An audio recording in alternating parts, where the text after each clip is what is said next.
Salut, c'est Marie. Comment ça va aujourd'hui? Moi, ça va bien. J'espère que tu vas bien aussi. Aujourd'hui, nous allons continuer sur l'importance de savoir manger sainement et nous allons parler des féculents. Alors, les féculents, où les trouver? Quels sont leurs bienfaits et quelle quantité à chaque repas? Alors, les féculents, ce sont principalement les pommes de terre, les fèves, les haricots, les pois chiches, également les lentilles, les haricots rouges, également les pois cassés, également le riz. Voilà, tout cela, ce sont les féculents. Les féculents sont importants parce qu'ils te fournissent l'énergie dont tu as besoin tout au long de la journée, mais de manière continue. L'énergie de manière continue, mais à petite dose. Donc, c'est-à-dire que tu ne vas pas utiliser toute l'énergie d'un seul coup, comme les sucres lents que tu trouves principalement dans les bonbons, le chocolat, les gâteaux.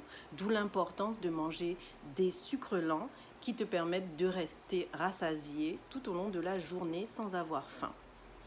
Il est très important pour toi, selon que tu sois un homme ou une femme, de manger des féculents à quantité modérée, donc en quantité modérée, donc soit 100 à 150 grammes par repas, principalement le midi.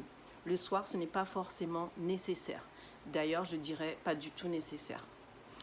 Les féculents sont vraiment très très bons pour ton bien-être puisqu'ils te permettent de ne pas sauter sur n'importe quel aliment en cas de fringale, de grosse fringale. D'ailleurs, tu constateras par toi-même que tu n'auras plus du tout de fringale lorsque tu commenceras à les intégrer dans ton alimentation en quantité suffisante. Attention à la façon dont tu les cuisines.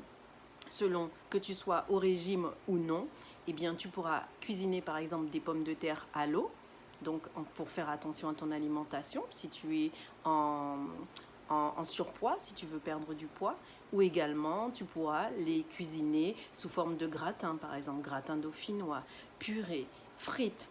Voilà, il y a diverses façons de cuisiner tous ces aliments. C'est juste à toi de faire attention à la façon dont tu les cuisines. Voilà, je te donnerai plus d'informations selon que tu souhaites perdre du poids ou en prendre. Donc toi, je sais que la plupart des personnes que j'accompagne en général souhaitent perdre du poids. Donc en général, les pommes de terre par exemple, c'est plus à l'eau.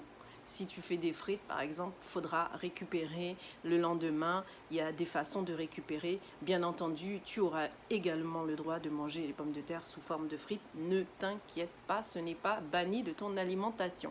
Voilà, je te dis à très bientôt. Et pour une prochaine vidéo, n'hésite pas à me poser des questions. C'était le secret du bien-être. Bye bye.